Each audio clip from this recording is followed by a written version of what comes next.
NRI ಮಕ್ಕಳಿಗೆ ವಿದ್ಯಾರ್ಥಿ ವೇತನ ವರ್ಷಕ್ಕೆ 3.5 ಲಕ್ಷ ರೂಪಾಯಿ scholarship. Vijaya Karnataka international YouTube ಚಾನಲ್ಗೆ ಸ್ವಾಗತ. ನಾನು ಶಂಕರ್ನ ಹೆತ್ತು. ನೀವು ವಿದೇಶದಲ್ಲಿ ನೆಲೆಸಿದ್ದೀರಾ?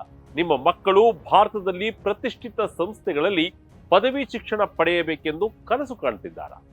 ಹಾಗಿದ್ದರೆ ನಿಮ್ಮ ಮಕ್ಕಳಿಗೆ ಇದು ಒಂದೊಳ್ಳೆಯ ಅವಕಾಶ.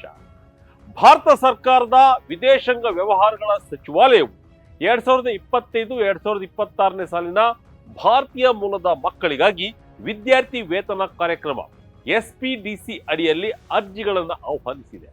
ಈ ಯೋಜನೆಯ ಅಡಿ ಭಾರತದಲ್ಲಿ ಪದವಿ ವ್ಯಾಸಂಗ ಮಾಡುವ ಅನಿವಾಸಿ ಭಾರತೀಯ ಮಕ್ಕಳಿಗೆ ಆರ್ಥಿಕ ನೆರವು ನೀಡಲಾಗುತ್ತದೆ. ಈ ಸ್ಕಾಲರ್ಶಿಪ್ ಎಂದರೇನು? ಯಾರು ಅರ್ಜಿ ಸಲ್ಲಿಸಬಹುದು? ಎಷ್ಟು ಹಣ ಸಿಗುತ್ತದೆ? ಅರ್ಜಿ ಸಲ್ಲಿಸುವ ವಿಧಾನ ಯಾವುದು? ಎಲ್ಲದರ ಬಗ್ಗೆ ಇನ್ನಷ್ಟು ವಿವರ ಈ ವಿಡಿಯೋದಲ್ಲಿದೆ. ಸ್ಕಾಲರ್ಶಿಪ್ಗೆ ಯಾರೆಲ್ಲ ಅರ್ಜಿ ಸಲ್ಲಿಸಬಹುದು? ವಿದ್ಯಾರ್ಥಿಗಳ ಓದಿಗೆ ಎಷ್ಟು ಹಣ ಸಿಗುತ್ತೆ? ಮೊದಲನೇದಾಗಿ ಈ SPDC ಯೋಜನೆ ಎಂದರೇನು ಅಂತ ತಿಳಿಯೋಣ. ಇದು ವಿದೇಶದಲ್ಲಿ ವಾಸ ಮಾಡ್ತಿರೋ ಭಾರತೀಯ ಮೂಲದ ಪ್ರತಿಭಾವಂತ ವಿದ್ಯಾರ್ಥಿಗಳನ್ನ ಉತ್ತೇಜಿಸೋಕೆ ಹಮ್ಮಿಕೊಂಡಿರುವ ಯೋಜನೆಯಾಗಿದೆ. ಈ ಯೋಜನೆಯು ಅನಿವಾಸಿ ಭಾರತೀಯರು, ಭಾರತೀಯ ಮೂಲದ ವ್ಯಕ್ತಿಗಳು ಮತ್ತು ಭಾರತದ ಸಾಗರೋತ್ತರ ನಾಗರಿಕರ ಮಕ್ಕಳಿಗೆ ಮೀಸಲಾಗಿದೆ. ಇಲ್ಲಿ ಗಮನಿಸಬೇಕಾದ ಮುಖ್ಯವಾದ ಪಾಯಿಂಟ್ ಅಂದ್ರೆ, ಈ ವಿದ್ಯಾರ್ಥಿ ವೇತನವು ಭಾರತೀಯ ಯೂನಿವರ್ಸಿಟಿಗಳು ಹಾಗೂ ಸಂಸ್ಥೆಗಳಲ್ಲಿ ಓದೋಕೆ ಅಪ್ಲೈ ಮಾಡ್ತಿರೋರಿಗೆ ಸಿಗುತ್ತೆ.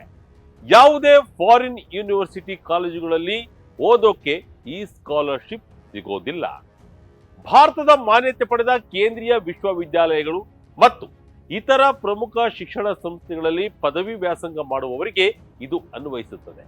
ಆಯ್ಕೆಯಾದ ವಿದ್ಯಾರ್ಥಿಗಳಿಗೆ ಸಂಸ್ಥೆಯ ಆರ್ಥಿಕ ವೆಚ್ಚದ 75% ಮೊತ್ತವನ್ನ ವಿದ್ಯಾರ್ಥಿ ವೇತನವಾಗಿ ನೀಡಲಾಗುತ್ತದೆ.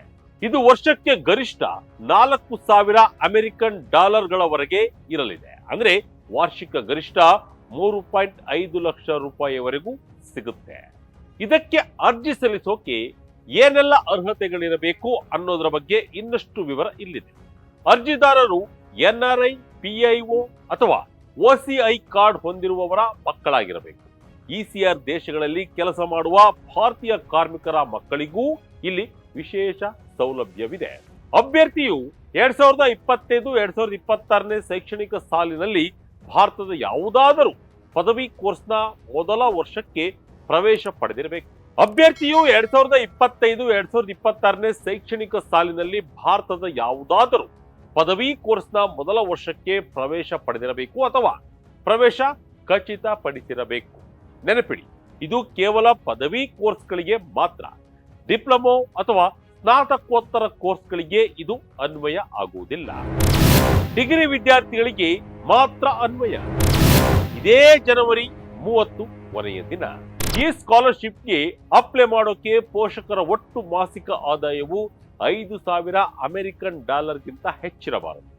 ಒಂದು ವೇಳೆ ನೀವು ECR ದೇಶಗಳಲ್ಲಿ ಕಾರ್ಮಿಕರಾಗಿ ಕೆಲಸ ಮಾಡುತ್ತಿದ್ದರೆ ಅಲ್ಲಿನ ಮಿತಿ ಸುಮಾರು $3,000 ಈ ವಿದ್ಯಾರ್ಥಿ ವೇತನವು ಎಲ್ಲಾ ಸಂಸ್ಥೆಗಳಿಗೆ ಅನ್ವಯಿಸುವುದಿಲ್ಲ.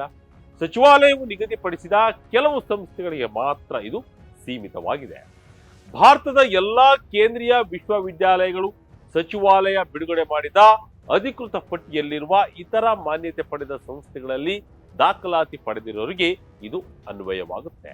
MBBS ನಂತಹ ವೈದ್ಯಕೀಯ ಪದವಿಗಳಿಗೆ ಸಾಮಾನ್ಯವಾಗಿ 2ನೇ ವರ್ಷದಿಂದ 5ನೇ ವರ್ಷದವರೆಗೆ ಈ ಸೌಲಭ್ಯ ಸಿಗುತ್ತದೆ. ಮೊದಲ ವರ್ಷಕ್ಕೆ ಇದು ಅನ್ವಯಿಸುವುದಿಲ್ಲ ಅನ್ನೋದು ನೆನಪಿರಲಿ. ಕೋರ್ಸ್ನ ಅವಧಿಯವರೆಗೂ ಈ ವಿದ್ಯಾರ್ಥಿ ವೇತನ ಮುಂದುವರಿಯುತ್ತದೆ.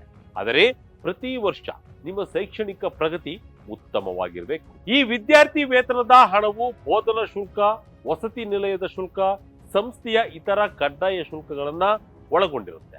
ಆದರೆ ಊಟದ ವೆಚ್ಚವು ಇದರಲ್ಲಿ ಸೇರುವುದಿಲ್ಲ. ಸರ್ಕಾರವು ನೀಡುವ $4,000 ಅಥವಾ 75% ಮೊತ್ತಕ್ಕಿಂತ ಹೆಚ್ಚಿನ ಖರ್ಚನ್ನ ವಿದ್ಯಾರ್ಥಿಗಳೇ ಭರಿಸಬೇಕಾಗುತ್ತದೆ.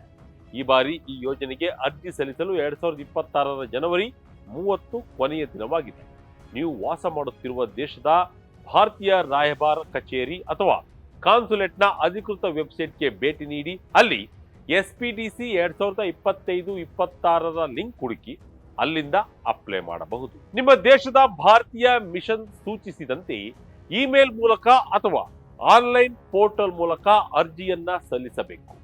ವಿದ್ಯಾರ್ಥಿಯ ಪಾಸ್ಪೋರ್ಟ್ ಮತ್ತು ಎನ್ಆರ್ಐ ಸ್ಥಾನಮಾನದ ಪುರಾವೆ, ಪೋಷಕರ ಆದಾಯದ ಪುರಾವೆ, ಭಾರತೀಯ ಶಿಕ್ಷಣ ಸಂಸ್ಥೆಯ ಪ್ರವೇಶ ಪತ್ರ, 12ನೇ ತರಗತಿ ಅಥವಾ ತಸ್ತಮಾನ ಪರೀಕ್ಷೆಯ ಅಂಕಪಟ್ಟಿಗಳು ಅಗತ್ಯವಾಗಿ ಬೇಕಾಗುತ್ತೆ. ಹಾಗೆ ಈಗಾಗಲೇ ಭಾರತ ಸರ್ಕಾರದ ಬೇರೆ ಯಾವುದಾದರೂ ವಿದ್ಯಾರ್ಥಿ ವೇತನ ಪಡೆಯುತ್ತಿದ್ದರೆ ಈ ಸೌಲಭ್ಯ ಸಿಗುವುದಿಲ್ಲ. ಇದು ಭಾರತದಲ್ಲಿ ಶಿಕ್ಷಣ ಪಡೆಯಲು ಇಚ್ಛಿಸುವ ಅನಿವಾಸಿ ಭಾರತೀಯ ಮಕ್ಕಳಿಗೆ ಸಿಗುತ್ತಿರುವ ಒಂದು ದೊಡ್ಡ ಬೆಂಬಲವಾಗಿದೆ. ಇದರ ಬಗ್ಗೆ ಇನ್ನು ಹೆಚ್ಚಿನ ವಿವರಗಳಿಗಾಗಿ ಸ್ಥಳೀಯ ಭಾರತೀಯ ರಾಯಭಾರ ಕಚೇರಿಯ ವೆಬ್ಸೈಟ್ ಅನ್ನ ಪರಿಶೀಲಿಸಿ. ಇದಾಗಿತ್ತು ಈ ಕ್ಷಣದ ಇಂಟ್ರೆಸ್ಟಿಂಗ್ ಸ್ಟೋರಿ. ಇದೇ ರೀತಿಯ ಸ್ಟೋರಿಗಾಗಿ Vijaya Kanaka international YouTube channel, Facebook channel follow ಮಾಡ್ತಾ ಇರಿ. ಧನ್ಯವಾದ.